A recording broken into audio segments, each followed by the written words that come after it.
बच्चों, आप सभी का हमारे YouTube चैनल आइडियल देव क्लासेस में स्वागत है। बच्चों, आज हम आपके लिए विषय हिंदी लेके आए हैं जो कक्षा 10वीं के लिए है और ये अभ्यास प्रश्न पत्र सेट ब है, यानी सेट बी है और सत्र 2023 के लिए। इसी प्रकार के आपके 4 सेट बने A, B, C और D। चारों सेटों की आपको तैयारी अच्छे से करना है क्योंकि इसी से अधिकतर प्रश्न आपको पूछे जाएंगे। चलिए, इसमें क्या दिया हुआ है, समय दिया है आपको। समय रहेगा 3 घंटे और पूर्णांक कितने रहेंगे, 75 अंक के।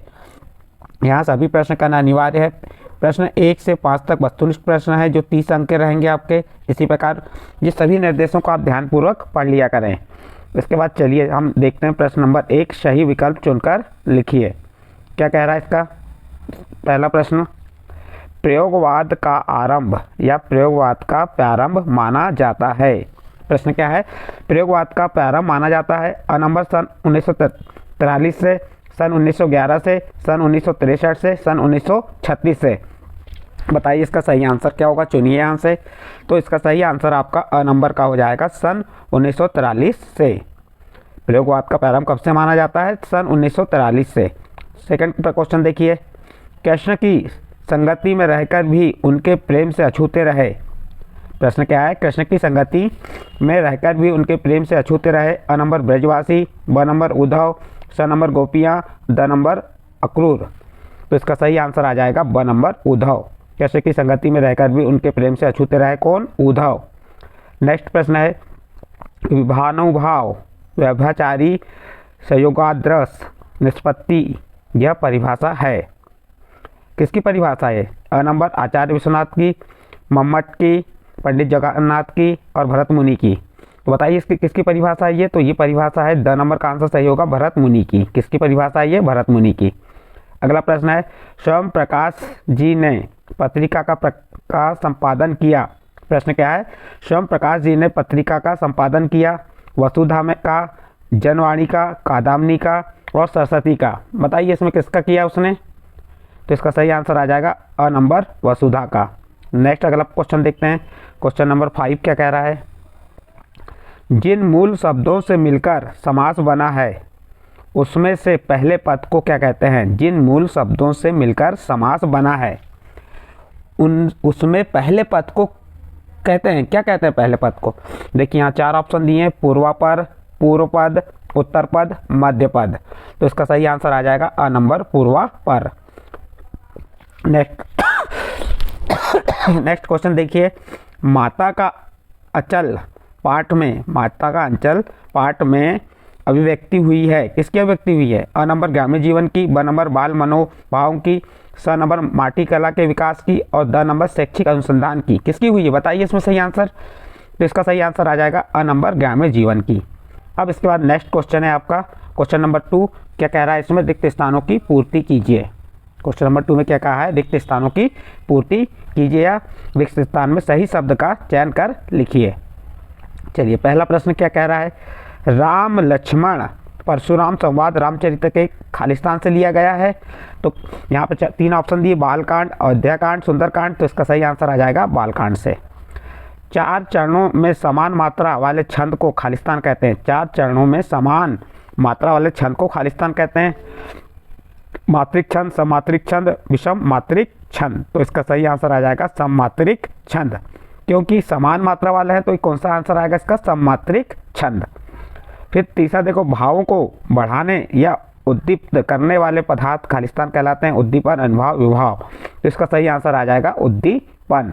तो यहाँ पे क्या लिख देंगे आप, उद्दीपन लिख देंगे। नेक्स्ट क्वेश्चन, राम वृक्ष बेनीपुरी की रचनाएं पत्र पत्रिकाओं में खालिस्तान की आयु में छपने लगी थी। प्रश्न क्या है, राम वृक्ष बेनीपुरी की रचनाएं पत्र पत्रिकाओं में खालिस्तान की आयु में छपने लगी थी। 15 वर्ष, 17 वर्ष, 18 वर्ष। तो इसका सही आंसर आ जाएगा आपका 15 वर्ष। नेक्स्ट प्रश्न, अर्थ के आधार पर वाक्य के भेद खालिस्तान भेद होते हैं 8, 3, 4। तो अर्थ के आधार पर वाक्य के 8 भेद होते हैं। कितने भेद होते हैं, 8। और रचना की दृष्टि से, रचना के आधार पर 3 होते हैं। तो यहाँ पे अर्थ के आधार पर पूछा इसलिए 8, यदि रचना के आधार पर पूछता तो आप कितने बताएंगे, 3। गतोक से खालिस्तान किलोमीटर की दूरी पर युमथांग था। गतोक से खालिस्तान किलोमीटर की दूरी पर युमथांग था। उत्तर क्या आ जाएगा इसका, 149 किलोमीटर की दूरी पर कौन था? युमथांग थांग था। तो इस प्रकार आपके 6 प्रश्न कंप्लीट हुए। 6 प्रश्न कितने अंक के थे आपके? 6 अंक के थे। इसके बाद नेक्स्ट अगला सही जोड़ी है। चलिए सही जोड़ी की मिलान कर लेते हैं। क्या कह रहा है? सही जोड़ी बनाकर लिखिए। इसमें स्तंभ अ और स्तंभ ब दिया हुआ है आपको, तो देखते हैं मिलान करके। पहला क्या कह रहा है? नागा अर्जुन। तो नागा अर्जुन क्या है? तो इसका सही आंसर आ जाएगा आधुनिक कबीर। नागा अर्जुन क्या है? आधुनिक कबीर। घ नंबर का आंसर आएगा पहले के लिए, तो यहाँ पे 1 नंबर लिख दिए, पहले का आंसर हो गया आपका। फिर दूसरा, मेघ आए बन ठनके में अलंकार है। मेघ आए बन ठनके में अलंकार है, तो यहाँ पे आ जाएगा आपका ड नंबर का मानवीकरण अलंकार। तो यहाँ पे आपका दूसरा नंबर आ जाएगा। ये दूसरे नंबर का आंसर हो गया आपका। फिर कहानी के तत्व होते हैं। कितने तत्व होते हैं कहानी के? बताइए। 6 तत्व होते हैं कहानी के। तो इसको किससे मिला देंगे आप? 6 से। ये 6, तो ये तीसरे का आंसर 6 हो गया। इसके बाद अगला प्रश्न देखिए, तीसरे का आंसर हो गया एहतियात मीन्स क्या होता है? इसका आंसर क्या होगा? सावधानियाँ। एहतियात मीन्स क्या होता है? सावधानियाँ। तो ग नंबर का आंसर आ जाएगा। ये चौथे का आंसर हो गया, ग नंबर। गले का हार। गले का हार बहुत प्रिय, तो ये ख नंबर का आंसर आ जाएगा इसका, 5वें का। और प्रेयर व्हील। प्रेयर व्हील क्या है ये? बताइए। 6वें का आंसर क्या हो जाएगा? एक धर्म चक्र है। ये क्या है? एक धर्म चक्र। तो इसका आंसर आ जाएगा इस 6वें का। देखो, नागार्जुन आधुनिक कबीर हो गए, मेघ आए बन ठनकर मानवीकरण अलंकार हो गया। कहानी के तत्व कितने होते हैं? 6। एहतियात मीन्स होता है सावधानियाँ। गले का हार बहुत प्रिय। प्रेयर व्हील एक धर्म चक्र। इस प्रकार आपकी यहाँ पे सही जोड़ी कंप्लीट होती है। नेक्स्ट अगला क्वेश्चन देखते हैं। एक वाक्य और एक उत्तर, एक वाक्य में उत्तर लिखना है। और आपकी सही जोड़ी कितने अंक की आएंगी? 6 अंक की आएंगी।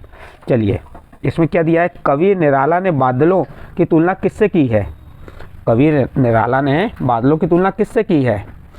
तो कवि निराला ने बादलों की तुलना क्रांति और नव चेतना के दूत से की है।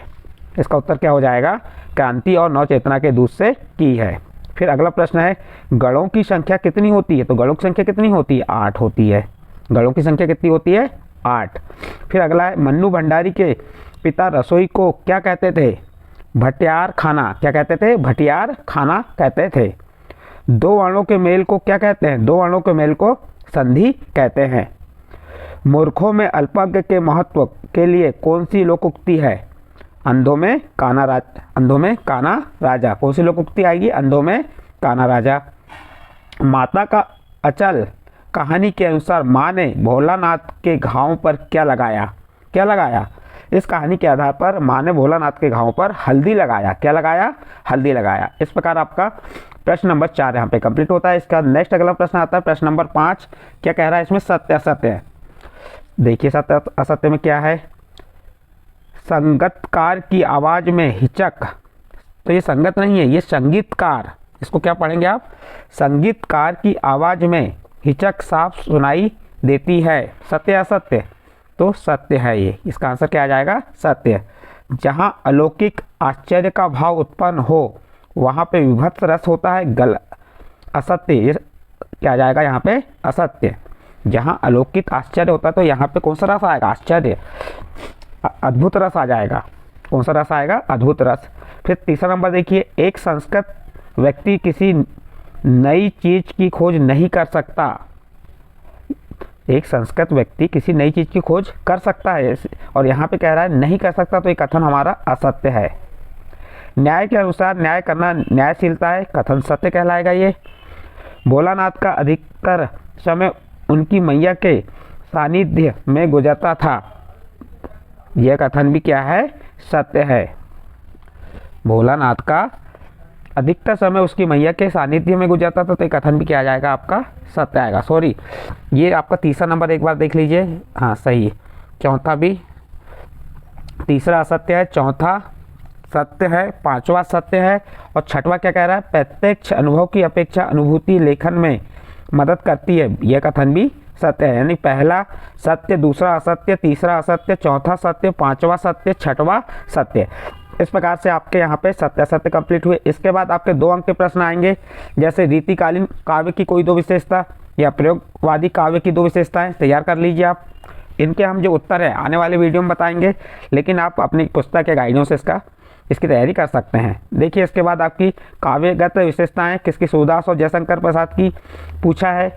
बिंदुओं के आधार पर 2 रचनाएं और कला पक्ष बताना है। प्रश्न नंबर 8 भी देखिए, 9 प्रत्येक प्रश्नों को आप एक नज़र देख लीजिए। इनके उत्तर हम आने वाले वीडियो में आपको बता देंगे। इस प्रकार से आपको कितने प्रश्न आएंगे, कैसे प्रश्न आएंगे, आप इस प्रश्न पत्र के माध्यम से देख सकते हैं।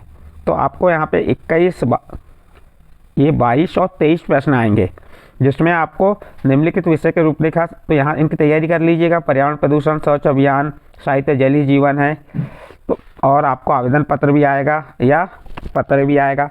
तो इनकी तैयारी आप अच्छे से कर लीजिए। हम इनके उत्तर आने वाले वीडियो में बता देंगे। यदि बच्चों आपको जो प्रश्न पत्र सेट कौन सा था आपका, ये सेट बी यानी सेट ब आपको समझ आया हो, तो आप हमारे चैनल आइडियल देव क्लासेस सब्सक्राइब कीजिए, लाइक कीजिए एवं अन्य ग्रुप में शेयर जरूर कीजिए।